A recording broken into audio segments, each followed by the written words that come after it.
देखिए, मैं यहाँ पर बहुत जो है स्पष्टता पूर्वक ये कहना चाहूँगी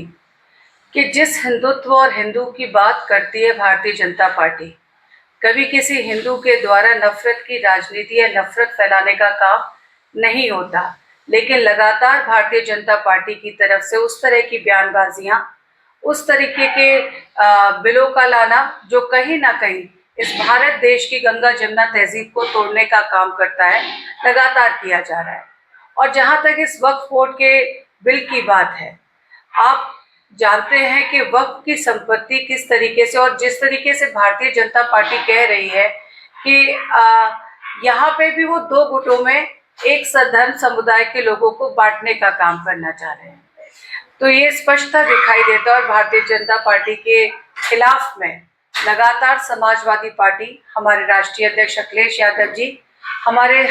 हर उस मुसलमान भाई के साथ खड़े हैं जिनके साथ अन्याय हो रहा है, और लगातार उन पर प्रहार करके कहीं ना कहीं उन्हें प्रताड़ित किसी ना किसी तरीके से झूठे मुकदमों के तहत इस वक्त के नाम पर, और जहां पर रजिस्टर्ड संपत्ति की भी बातें आती हैं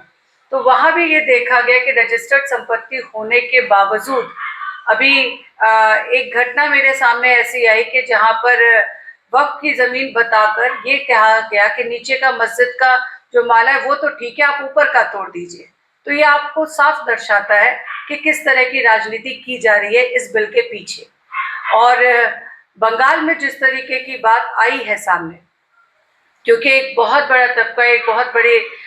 लोगों का सहयोग हमेशा हमारी आदरणीय ममता बनर्जी जी के साथ रहा है, और क्योंकि ये अन्याय एक तरीके से जबरदस्ती बिल के तहत लाकर किया जा रहा है, तो मैं यही कहना चाहूंगी कि उचित है कि अगर इस तरीके से रोकने का काम करने के लिए सभी लोग प्रयासरत हैं, और इसमें हमारी समाजवादी पार्टी ने भी और हमारे सांसद संभल के जियाउर रहमान बर्क साहब ने और अन्य नेताओं ने भी इसके वक्फ बोर्ड के खिलाफ जो है हाई कोर्ट में अपनी रिट दायर की है। और हम लोगों को उम्मीद है कि न्यायालय की तरफ से कहीं ना कहीं इस बात को गौर किया जाएगा और इसमें लोगों को सहूलियत मिलेगी। एक तरफ जो बिल पेश हुआ है, दूसरी तरफ सरकार के 8 साल लगातार कार्यकर्ता जश्न मना रहे हैं और उपलब्धियां गिना रहे हैं। आपका क्या विचार है, किस तरह से इनके 8 साल काम देखते हैं? मैं यहाँ पर ये कहना चाहूंगी कि इन 8 सालों में जिस तरह से भारतीय जनता पार्टी आज उसका उपलक्ष्य में जगह जगह जाकर कर रही है, तो नौकरशाही के चश्मों से देखकर अपनी पीठ थपथपाने का काम कर रही है, क्योंकि धरातल पे कहीं पर भी कुछ नहीं है। आपने देखा कि किस तरीके से किसानों की खाद के बोरे में से चोरी 5 किलो की कर दी गई, किस तरीके से एनपीके का दाम बढ़ा दिया गया, जहां एक जो 1420 का कट्टा था उसे 1720 में कर दिया गया।